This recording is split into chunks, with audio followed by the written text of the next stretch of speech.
Very, very careful. They went and checked all their payroll supplementary and they said they're looking for my name. Then they saw a lady's name, one Bridget Jar also. A Jar, yeah. And they were trying to link me with the president. The first thing they started to do was to find out if maybe that my daughter need I go talk to somebody put my 14-year-old daughter name on payroll, on government payroll. Does that make sense? That's the first thing they were doing. I heard about all of those things. I was smiling. Then I said, maybe that a relative or his sister also. You really know me? There are Jazz from Caldwell District, Maryland. There are Jazz from Harper District that are not related to me. There are Jazz from Grand Crew. In fact, I think that's where the Jazz is like, because there are more in Grand Crew. Every time Madam Bro has called me more than 5 times now to ask if I'm related to her family people, the Jazz, I said no. There are Jazz from Bassa. So you see Jay, then you won't link them to me. They've been doing all of those things. And this is why from early time to weird time to now JMB time, I have not tried to recommend anybody to anybody for employment. Family, people, friends always come, oh, like, can you talk to this person for me? Can you do this for me? But because these are the same reasons, it becomes difficult.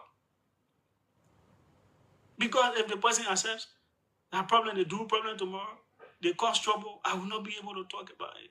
If the person doesn't accept again that issue, if they do something wrong, you go to it and say, oh, because you asked me to help you, somebody else. So I just live in, and all of you listening, you know, you've approached me and said, I'm not able. These are the same reasons. As if a person has J and they related to me, then they should not work in government. Then I check all their payrolls to find a payroll man name or they can't find it. But we live. You heard this more us are the money conscious people. Don't go ask your leaders whether we can be all over the place begging them. Go ask them. Go ask them. I live simply. Yeah? That's why I can open my mouth wide and talk the way I can talk. Because you go check, tire. If you do the right things, we'll always talk about them. It is our duty. It is our responsibility. We have a role to play. And I know it can be very annoying, but that is what free speech is about. To also annoy those in power to do the right things. Because if there's no free speech, there's no rule of law, the country is not going to run just like that. You will enjoy yourselves at the detriment of the people, and you will not care. And even though some of them will be hailing you people because of the crumbs, but then some of us will always be here to remind you of your responsibility. That you have to do the right things. Okay. So to close up on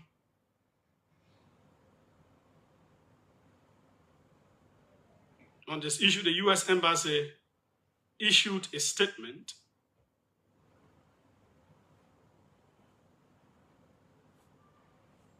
on this same saga.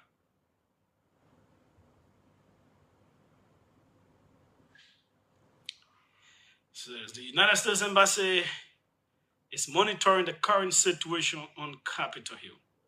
The United States wants to see Liberia's political processes play out peacefully and with respect for the rule of law. Directly reading from the U.S. Embassy's statement. What do they want to see? Political processes play out peacefully and with what? Respect for the rule of law. You talk about rule of law, people are angry.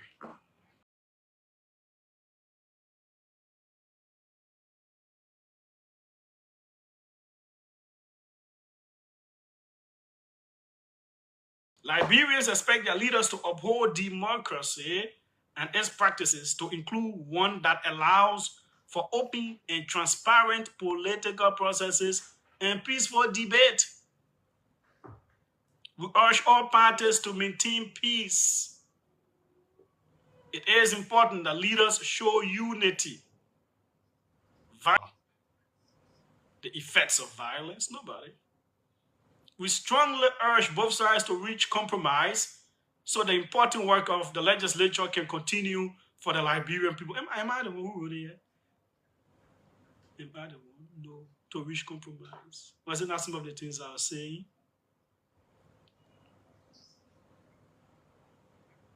Do something to encourage the other side.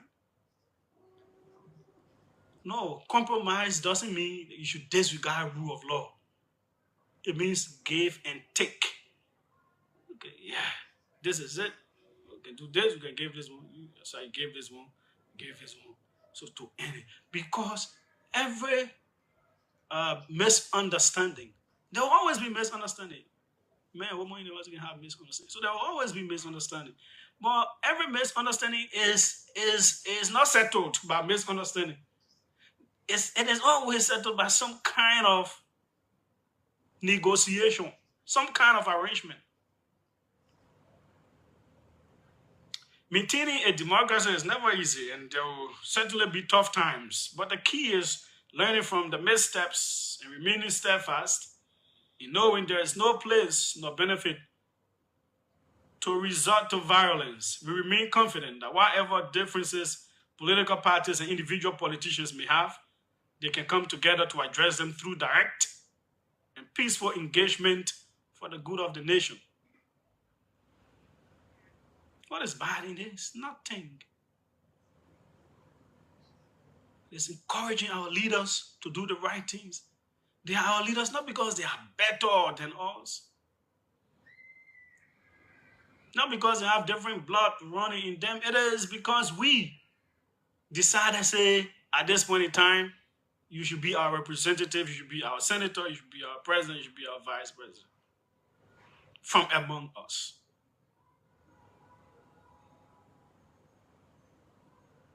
So we have a responsibility to demand them to do the very right things in the interest of the country.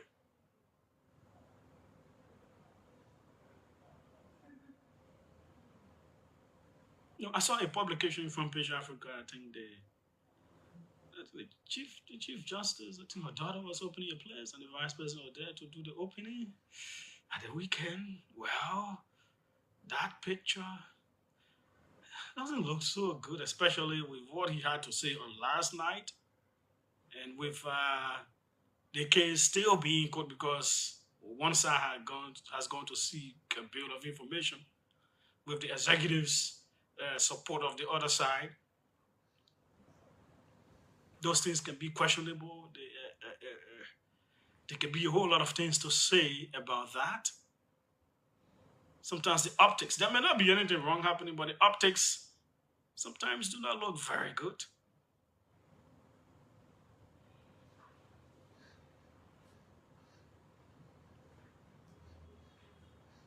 But all in all, this matter will someday end. It will not continue forever. There will be a resolution. And that resolution of the matter will be around some kind of table.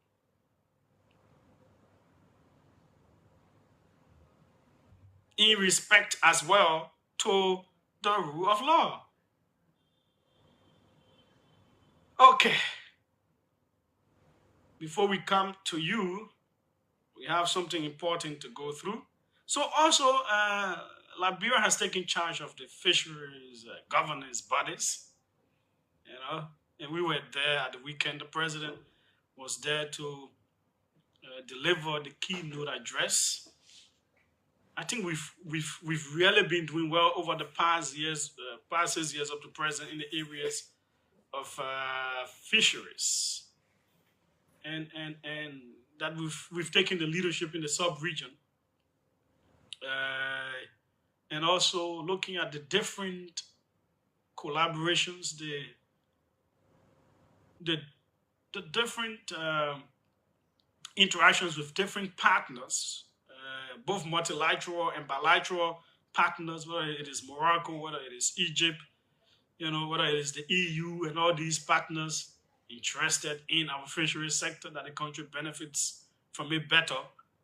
We think this is how countries try to grow and develop. There is no unilateral path to growing and developing a country. Different countries use different methods. They tap on the advantage that they have. And some reports suggest that we really have a good advantage in terms of the quality, the kind and quality of fish we have here as a country. So I believe tapping onto all of these expertise, having the right people in these areas, we are definitely able to do better.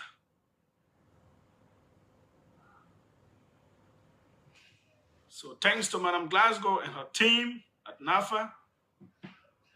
We hope they can continue to do better. We hope they can continue to make the country proud, and that by and by we will benefit more from our fish resources. Now,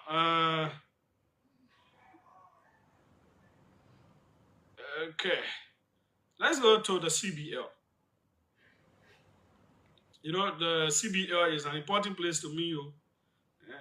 The whole country money, those are the people who take care of it. So it's important to know what they're doing. So they've released something called Liberia's Economy on Stable Course with Mixed Sectoral Performance. And this is Achievement Updates, December 2024. Liberia's economy remains poised for growth, with estimate indicating a 4.8% expansion in 2024, a 0.2 percentage point improvement from the previous year. The country's economic performance is underpinned by robust activities in the primary sector, notably agriculture and fisheries. You see, I was just talking about fisheries. And the CBL is confirming robust activities in agriculture and fisheries, driven by increased production of domestic rice, rubber, and cassava. According to the CBL quarterly bulletins, the economy's three key sectors, primary, secondary, and tertiary, exhibited mixed growth performances throughout the year. The first and second quarters saw growth in most major commodities, while the third quarter showed moderation in several areas. When they say moderation, then it came down small. However, overall performance across the three quarters suggests a positive trajectory, supporting the attainment of the 4.8 growth target, surpassing the 4.6% achieved in 2023. In 2023, the economy, an election year, according to the CBL, performed at 4.6%, and it's possibly could go to 4.8%. It could get the 4.8% target this year. Inflation has also been effectively contained, with CBL interventions ensuring single-digit rates. Inflation was recorded at 7.4% in the second quarter and 6.8% in the third quarter, with projections for the fourth quarter remaining stable at 7.6%. The moderation in inflation has been attributed to lower inflation in categories such as clothing, furnishings, health, transport, and education. Looking ahead, the government's arrest agenda under the National Development Plan is expected to bolster growth, with projections suggesting 5.6% expansion in 2025. So the CBL is projecting that the economy may grow to a 5.6% expansion, especially with the government unfolding the arrest agenda. I really haven't seen, have they done the launch? No, I think they're doing the finalization or something. So if we have the document, then we can critique it, we can bring in the different experts to look at it. Key drivers include the continued expansion of electricity coverage. Electricity is bad now. The dry season just show face. All night it can go. Some places can see it in a day. Some places can see it in the night. That's what's happening now. But like we said, it will take time. As I've been saying since last year, to really get electricity right in this country, it will take some years. Because I know exactly what the plan is. I know what has been happening. I've covered that sector extensively to know that solving the electricity issues will take some years. Rural improvements, enhanced social programs, and coordinated monetary and fiscal policies. So the CBO is saying the things that will encourage this expansion, 5.6% in 2025, include electricity coverage, rural improvements, enhanced social programs, and coordinated monetary and fiscal policies. However, potential risks to this positive outlook remain. So there are still risks. Global conflicts such as the Russia-Ukraine war and the Israel-Hamas crisis, unfavorable commodity price trends, a possible global pandemic resurgence, and weak global economic growth could pose challenges to Liberia's economic stability. You know, we are serious economists, bankers, those kind of people. They are not politicians, so they can say the truth. And when we said these same truths before in yesteryears, you were not supposed to talk about war in another country. You're not supposed to talk about, global factors affecting the local economy and all of that. No, it was a terrible thing to say. Thankfully, the CBO can say it today. They say they've given reasons why the economy could expand. It is a projection. It is not a certainty. They are not saying it will be 5.6%. No, they are projecting that it can go there. If that happens, if we expand electricity coverage, if we improve the rural roads, if we enhance the social programs, these different initiatives that target certain groups of people to improve their livelihoods, if we have a coordinated monetary and fiscal policy that aligns with the priorities of the government, then we will be on course. But there are still some risks to look out for, some things that could affect this growth. These are professionals speaking, apolitically. Global conflicts such as the Russia-Ukraine war. Yeah. Israel-Hamas crisis, unfavorable commodity price trends. When the prices drop globally or when they go up high, for example, if the price of petroleum products increase internationally, it will be hard for the petroleum product price to remain at what it is in Liberia unless the government decides to cut all their charges. And it's not possible. The government has to raise revenue and those entities need to survive. So then the price will go up here too. You don't have control over that. You don't produce petroleum products here. So if these are business people bringing these things here, if the cost of travel and all those kinds of things increase, it's going to affect. All right? Good. There's a weak global economic growth. If the global economy is not performing well as well, it will affect Liberia. Despite these uncertainties, Liberia's economy is showing resilience with efforts to sustain growth and maintain inflation within single-digit limits, offering a promising outlook for the medium term. Say, yeah, some of these things are happening, but we are still thriving as a country. And so we are hopeful of doing better than this year. Proactive monetary policy and stable financial system boost confidence. The CBL continues to strengthen public confidence through its proactive monetary policies and commitment to maintaining a stable financial system. Since shifting from exchange rate targeting to an interest rate-based monetary policy framework, the bank has successfully managed Liberian dollar liquidity, yielding positive outcomes such as safeguarding foreign reserves and mitigating inflationary pressures.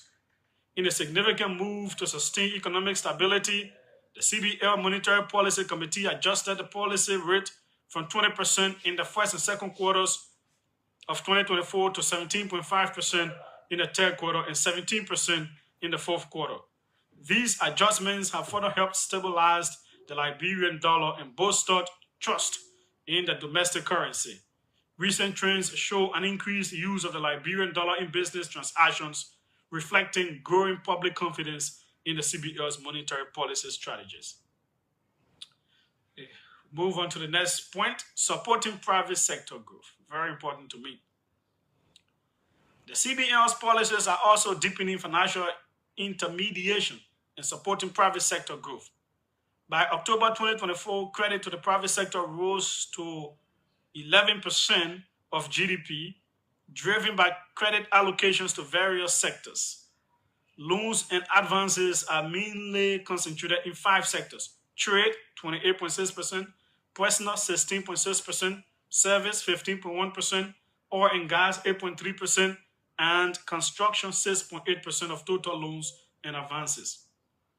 Under the Liberia Investment Finance and Trade Project, that's LIFT, the CBL secured a US $6.0 million line of credit from the World Bank to provide affordable financing to micro, small, and medium enterprises. Disbursements began in October 2024 through commercial banks and financial institutions, channeling funds into MSMEs, which have strong potential for growth and job creation. Looking forward, the Arrest Agenda 2025 to 2029 is expected to further align the CBL's policies to enhance financial intermediation, to boost agricultural productivity, promote value addition, and contain food inflation. Next point, financial sector expanding with stability of the banking system. Liberia's banking sector continues to show resilience and growth, with 9 commercial banks, 3 deposit-taking microfinance institutions, 12 rural community finance institutions, 6 fintech companies, and 2 mobile money operators currently operating in the country. In 2024, the CBL received 2 new applications for banking licenses, reflecting increased investor interest in the financial sector. So apart from all that are named, they say 2 other banking institutions have applied to operate in the country. While the number of non-deposit taking microfinance institutions declined from 22 to 17, Foreign Exchange Bureau grew from 253 to 261, and remittance entities increased from 53 to 59.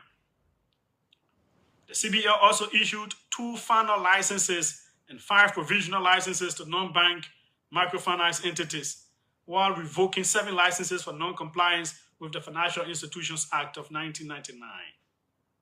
With the onset of heightened festive season demand in October 2024, the CBL reinforced its regulatory oversight to ensure the sector remains strong, stable, and liquid.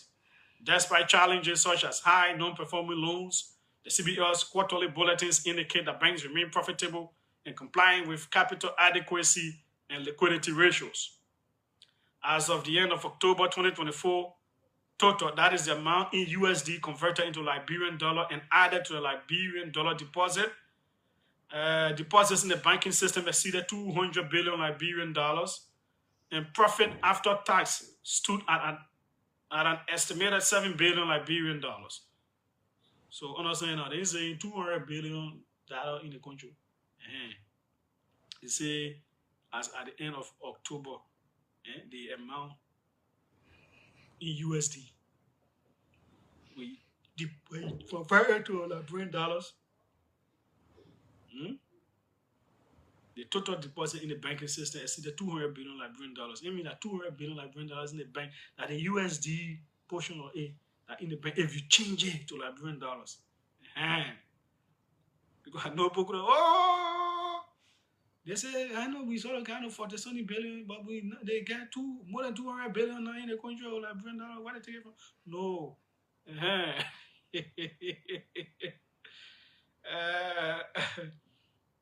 And then the profit after tax stood at estimated 7 billion Liberian dollars, underscoring the sector's robust performance and ability to meet public demand for efficient banking services. And they say, positive developments in the external sector. Amid geopolitical tensions, Liberia's external sector showed notable improvement during August to October 2024. Trade deficit narrowed to 47.9 million as at end October 2024 from 134 $2.3 million recorded in the second quarter. Gross international reserves increased by 2.3%, with net international reserves growing by 7.7% by the end of the third quarter, though still below the benchmark of 3 months of import coverage. Net remittance inflows rose by an estimated 14.7% during the period. Liberian dollar performance. The currency appreciated by 1.8% end period and 0.1% period average as of October 2024, signaling effective monetary policy and liquidity management by the CBL. The CBL is committed to rebuilding the country's international reserves to cover 3.5 months of imports in the medium term. Then we come to CBL operational efficiency. CBL streamlined staffing requirements, human resource management. In September 2024, the current management took a decisive action to reduce the unsustainable personnel cost by streamlining personnel requirements. This resulted in illegal termination of prolonged contracting engagements with various individuals at the bank. To reduce the emotional impact of the disengagement exercise, the CBL management instituted a proactive communication strategy to help manage the situation. The process was conducted with high degree of transparency, thereby ensuring credibility. Status of implementation of recommendations of the GSE compliance audit. This part is very important as well. The GSE compliance audit raised 28 audit issues with 71 findings, resulting into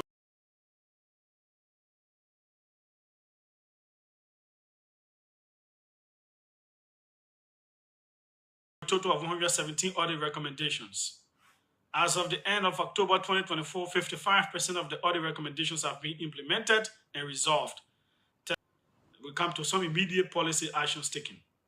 In response to addressing some of the immediate actionable issues raised in the GSE compliance audit, the CBL has drafted an over-the-counter check encashment policy, shared and agreed the draft with the MFDP, that's Ministry of Finance and Development Planning. The policy is intended to limit the amount that an entity or individual can encash over the counter at one time. The current threshold is $25,000 or is equivalent in LRD to an identified employee or of ministries and agencies of government, and $5,000 or equivalent in LRD to individuals per day. Howbeit, with exception to national security operations.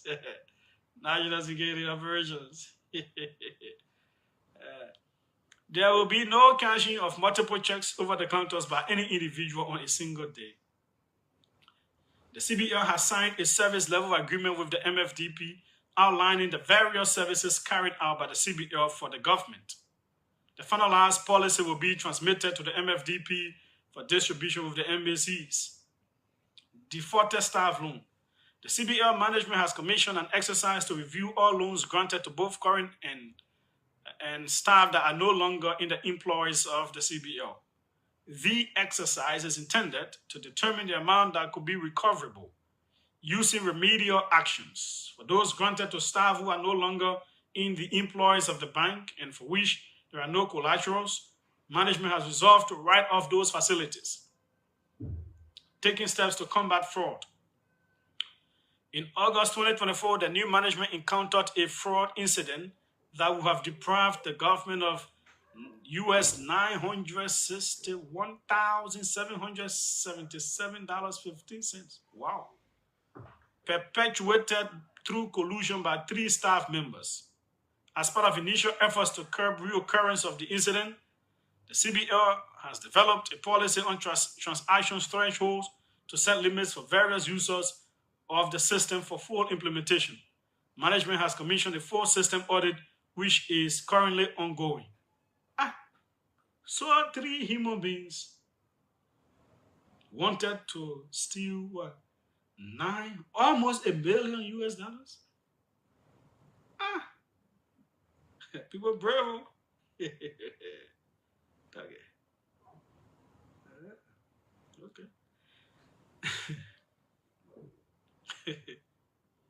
Currency reform, printing, delivery, infusion. All the banknotes approved for printing totaling 47.0645 billion have been printed and delivered, of which Liberian dollars 32.562 billion banknotes representing 69% has been infused as at November 26, 2024. Similarly, all the coins totaling 1.6 billion approved for minting have been minted and delivered, of which 382.92 million Liberian dollars representing 28.5% has been issued as at November 26, 2024. So all the money they were supposed to print, that money started printing from Georgia Tana. They said they finished printing all the money at 47.0645 billion Liberian dollars. Of that money there, 32.562 billion Liberian dollars is in circulation as at November 26, 2024. So that not all the money that they printed that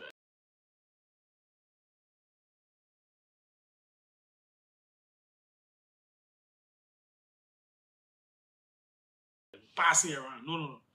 They've infused 32 billion, leaving our 15 billion still in reserve. It's in reserve. It's not in circulation.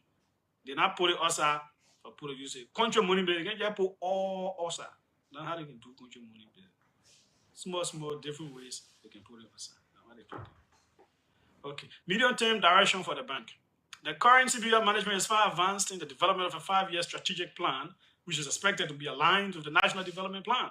The plan will enhance internal reforms, including an amendment of the CBL Act, digitization of the bank, full decentralization by operationalizing cash centers in selected regions in the country, de-dollarization for increased use of LRD, adherence to standard recruitment policy based on competency, and fully address the GSE recommendations and IMF safeguards assessment recommendations.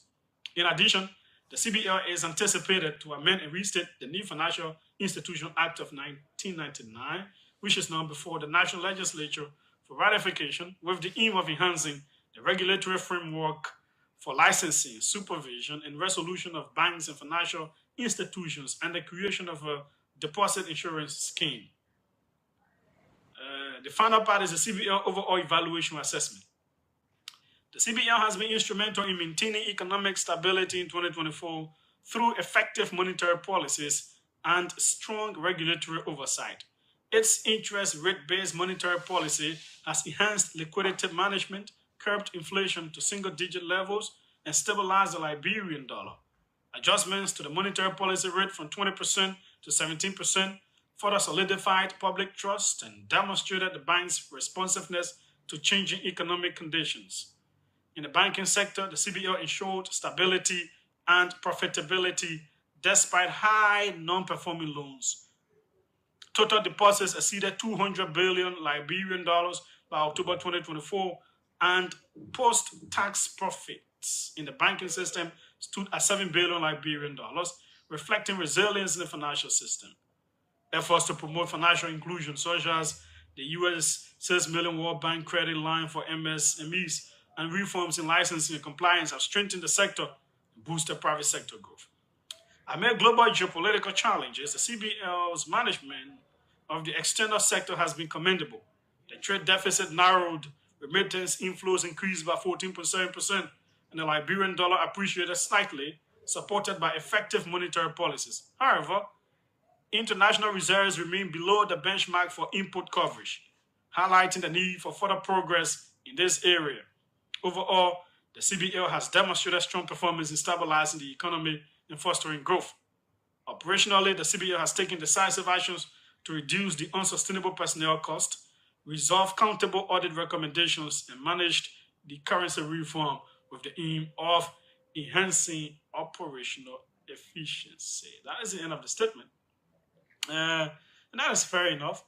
I just think the government has to resolve this issue around the current management being an acting one. Whatever, again, that's where,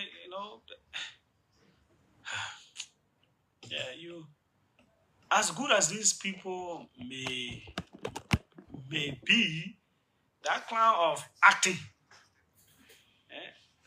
acting bank governor, acting this is, they are supposed to go for confirmation hearing.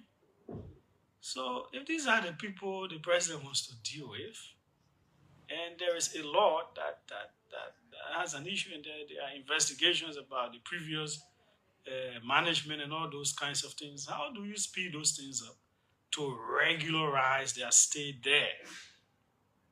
They may be good to continue from where the others left off, but it has to be made proper. You know, they've said some very good things, and I like the honesty in the report. You know, that's how professionals do their work. You know, so let's go to you now. It is your time to talk. 777-700-995, 555-995, 995. Let's see if we can still get the Auditor General. Let me start with him. If I can still get him, he has been trying to call. Okay, I think we have him now. Oh, no. Yeah, we have Auditor General Gaswa Jackson. Welcome, sir. Julius, it's a pleasure to speak to you. Yeah, I guess you are. Yeah, I guess you are in the United States. Which part are you? I'm currently in DC for a couple of events. Which I should be talking to you shortly. Yeah, sure. So earlier, I read the statement released by the GAC, the invitation of the United States most supreme audit institution. First of all, that you are invited shows some level of confidence in what you are doing here. I mean, what is it? What brought about this whole collaboration, invitation, and all that?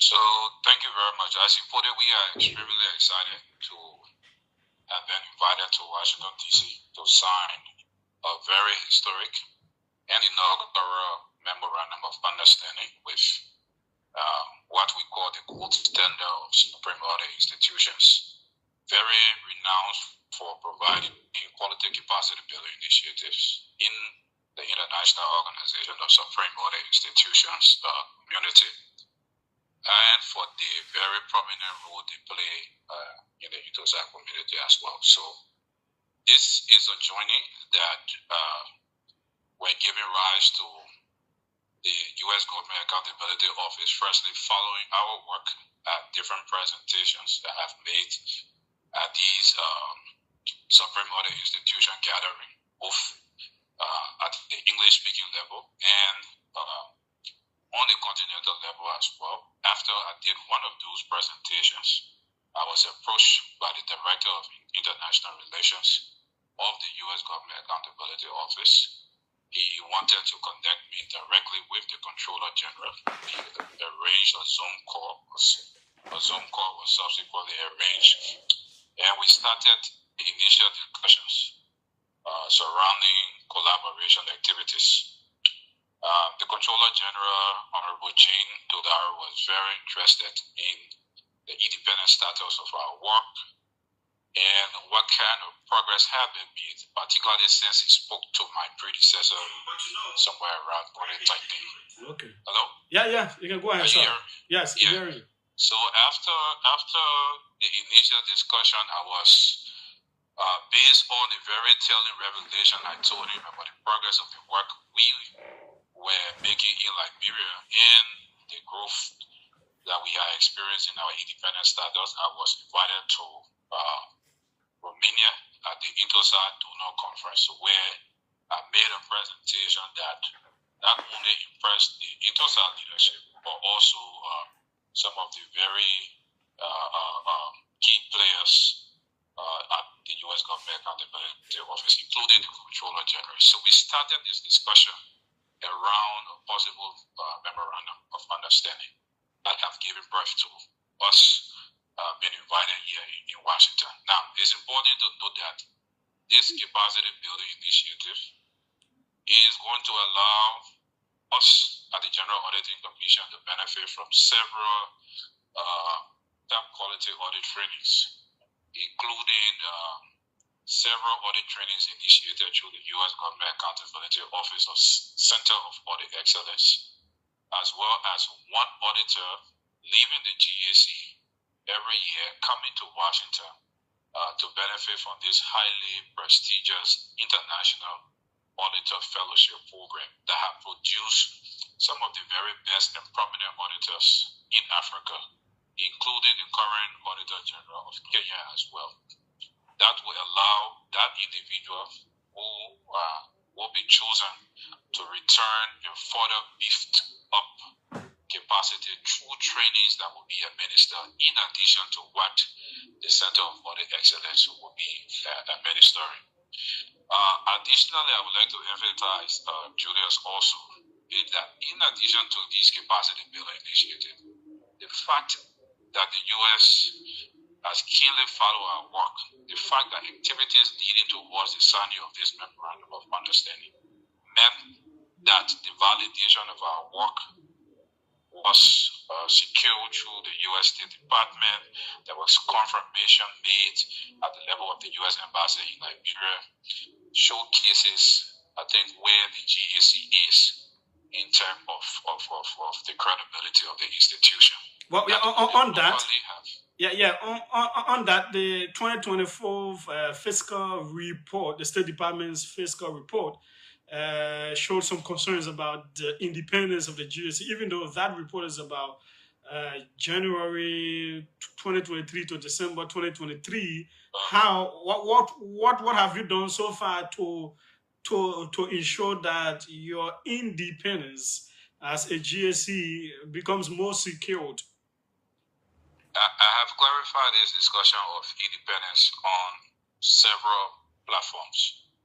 Until our financial independence as a supreme audit institution is fully addressed by the government of Liberia, the GAC will never be independent up to international standard. But the Intosai. What does it mean? How is it supposed to be?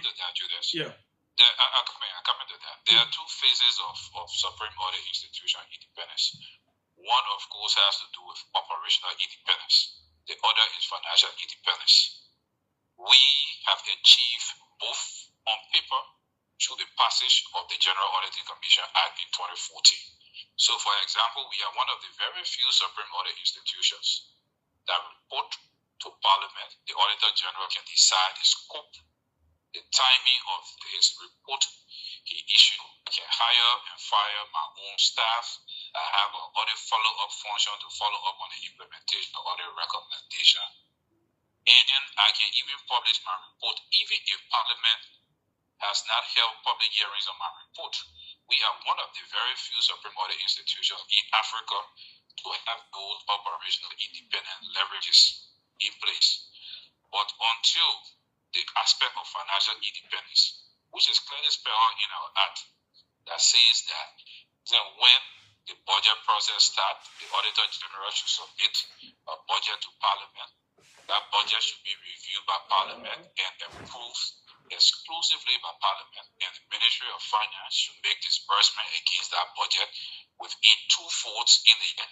One, as and when budget is passed, 50% of the GAC budget is supposed to be remitted, and in the 7th month of the fiscal year, which is July, the second portion of our funds should be made available. Until that happens, we will never be independent of the international standard. But having said that, the World Bank performs this 1 every 3 years assessment of supreme audit institution, rated the GAC a score of 8/10, which is one of the highest ranked supreme audit institutions in Africa. So, of course, the U.S. State Department Fiscal Transparency Report will continue to indicate that we are not independent up to international standard because of the lack of the financial independence. Notwithstanding, we still remain one of the most independent supreme audit institutions in Africa. Okay. In Africa. Okay. Now you are supposed to meet with the MCC, that's the Millennium Challenge Corporation, the Global Anti-Corruption Office, the Office of Foreign Assets Control, and then the Office of the Chief Financial Officer. Have you held these meetings, and what are they about? So we have concluded the meeting already with the MCC, which was a very interesting and engaging meeting that exceeded a little over an hour. We are due to meet the State Department today. In fact, I was just entering my hotel when you maybe go ahead to find a corner to stay in for privacy to be able to make this call. Within the next 3 hours, we should be meeting the State Department Anti-Corruption Office. On tomorrow, we should be meeting the Foreign Asset Control Office, and then on Wednesday, we'll conclude our meetings by meeting the Chief Financial Officer of the USAID.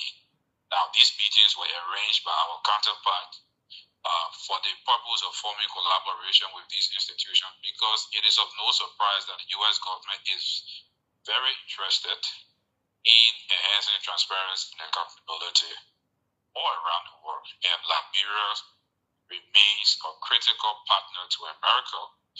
They want to ensure that transparency and accountability is enhanced in Liberia.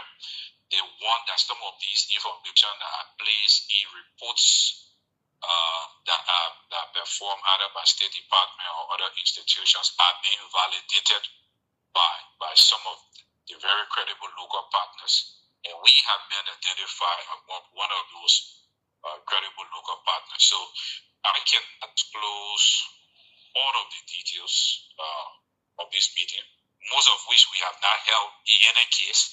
So I don't know all of the details or all of the information, all of the pieces of requests that will be made during these meetings. But what I can say is we are excited that these very credible global institutions are excited to work with the leadership of the DSC, and we look. Sorry, I was disrupted by a call. And we look forward to partnering with them to enhance transparency and accountability. Okay, sir. Thanks so kindly, and we wish you a safe and successful. But briefly, before you go, Julius, this is my first, I would say, radio appearance in any form since the beginning of the year. We have been doing a lot at the GSC. Part of that is that we this year completed a total of 89 audits of donor project funds and government ministry. You did 89 audits this year? 89 audits were completed. About 62 of those reports have been published. They are on our website. It's very easy to access our website now. You just go in Google and say General Auditing Commission website. We have cataloged the audit reports on an annual basis, so you can see all of the reports. They are available.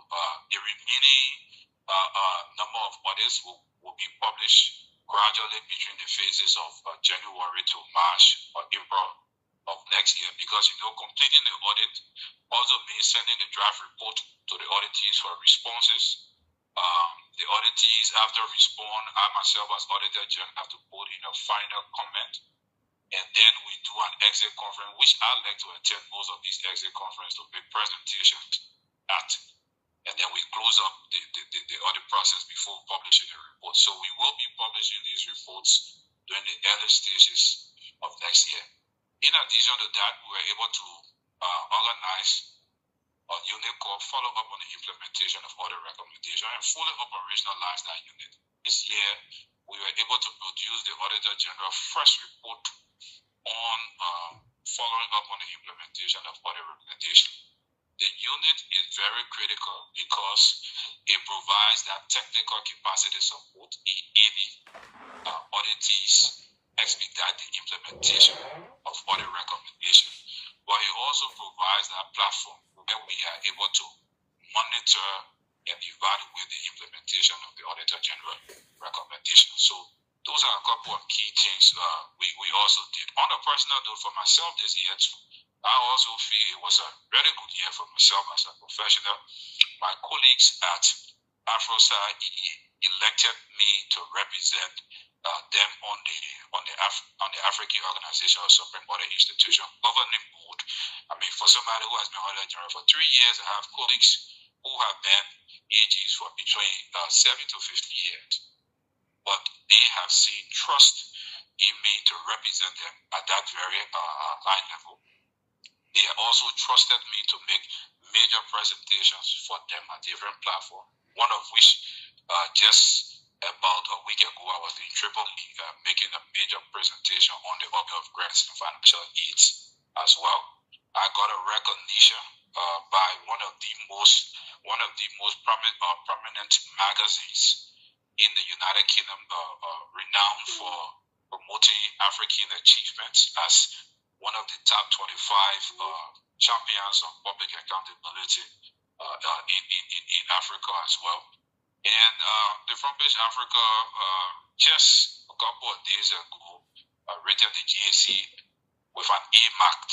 I think it's the only playing A so far. I think I saw that the Liberia Maritime Authority got an A minus, but we were the only institution that was being flagged up with our A rating. And so we are very pleased at the GAC that we are making immense strides towards contributing towards enhancing transparency and accountability in Liberia. We believe that next year is going to be even a better year because we are performing a number of very high quality audits that should be coming up with those reports, some of which I can fairly say I've got some significant findings. So we are in planning process of fully cataloging our audit plan for next year. We have a couple of very interesting audits there.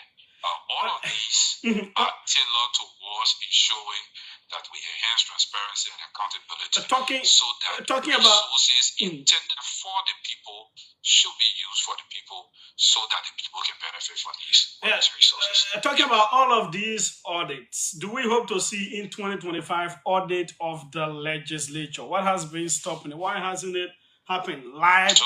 Liberians are very interested. You are even now reminding me of a major achievement that I did not even mention, Julius.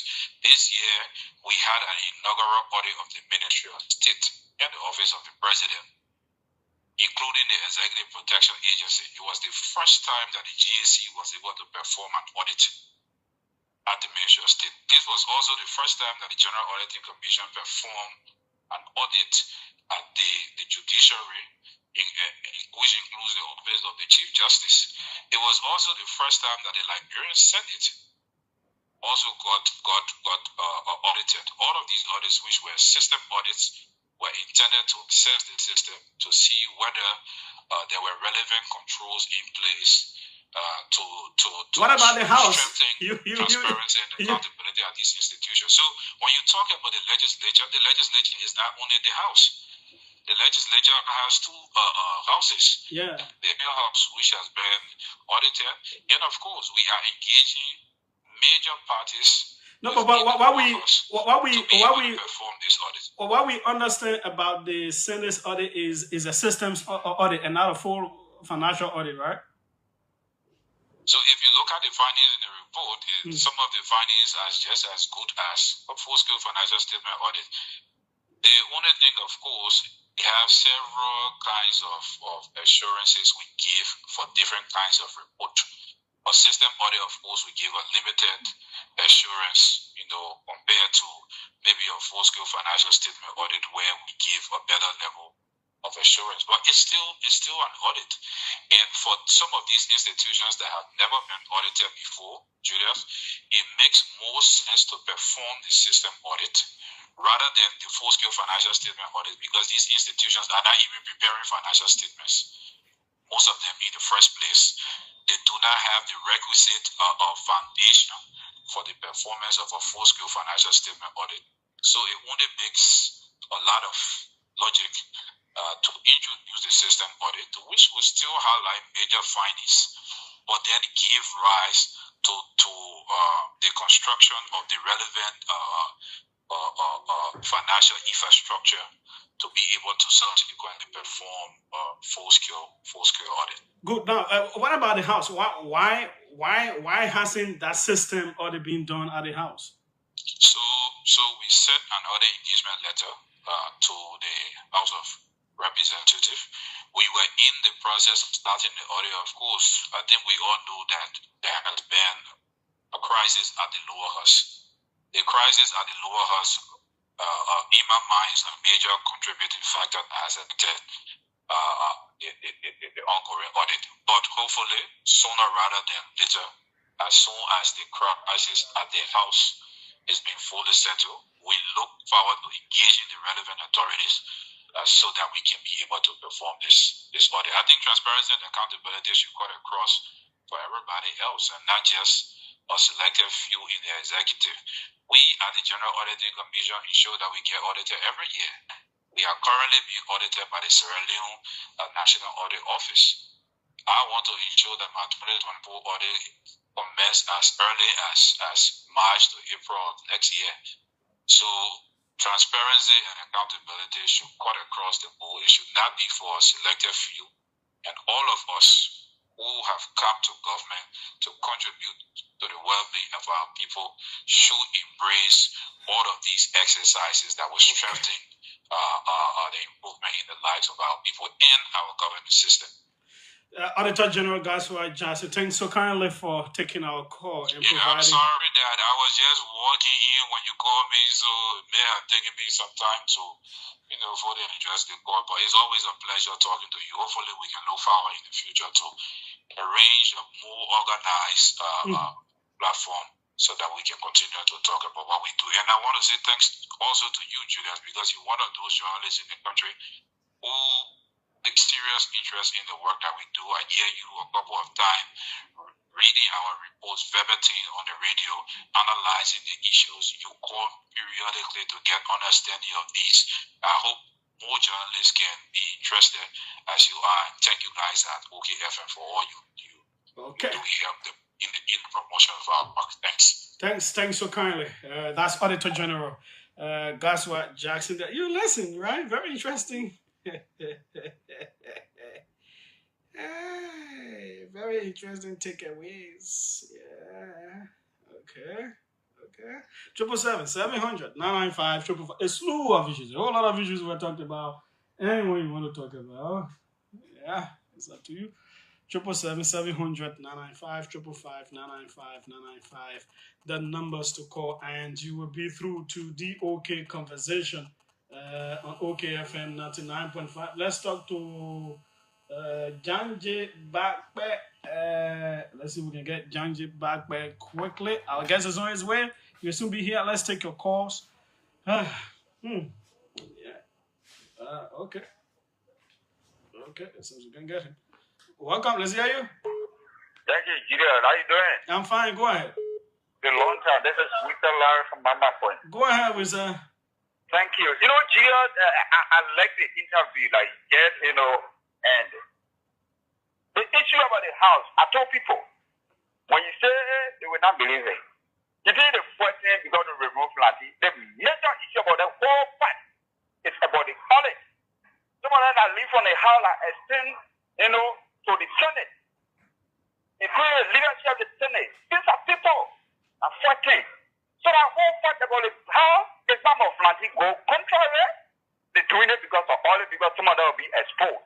Except let me go to Coca. You see, that's why you see dictatorship in people. Why Coca then doing the wrong thing? How you call or say, I let Larry do, I was joking with my little brother. You were joking with Gita? I follow that day. You were not joking because the public beat for him. And they made you ugly. I was joking, but you were not joking. But nobody will tell anybody in this country. The country you see so for all, we wouldn't gain less power to be there to take care of the Labrador people and the deaf fighting for themselves. And let me say this to Reggie Kuhn. Reggie Kuhn, if he's successful becoming illegal speaker, trust me, you will be the shortest speaker ever. And the minority today will tell majority tomorrow to remove you the same way you're doing it. Thanks so kindly for your call. Let's take Janje back now. What they say they're doing tomorrow? Janje, welcome. Thank you so much, Julius. And let me say good evening to the Liberian people. Yeah. What is happening tomorrow? What are you people doing? Well, the concerned citizen for the protection of our constitution democracy and the restoration of the rule of law. We have a non-stop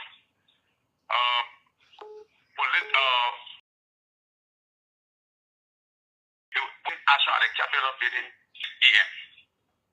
Okay. So we have reached out to constituents across Mossorado County. We are seeing the frequent violation of our constitution. They are going to come out. You will see over 10,000 Liberians.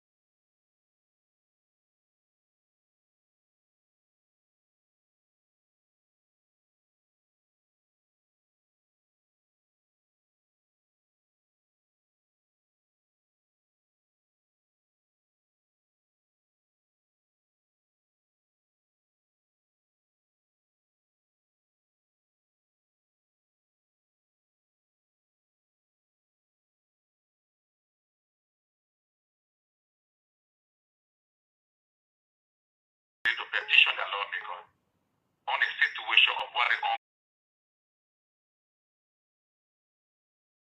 Is something written by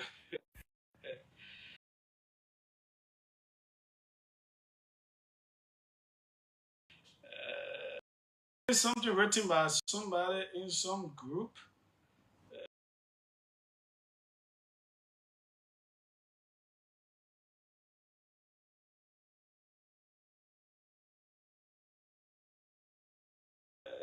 Some John Colley, not the John Colley that we know.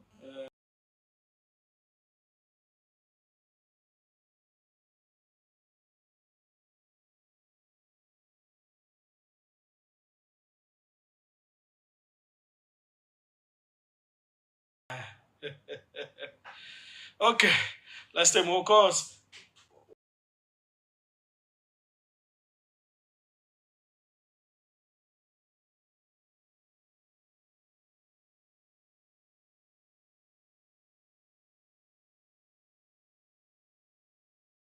Sorry.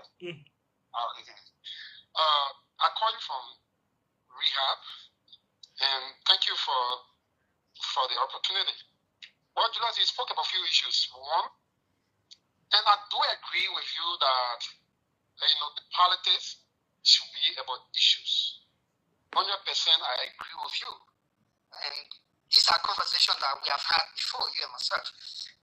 But when they say under the doctrine of equity, he will come with you come with clean hands. Clean hands.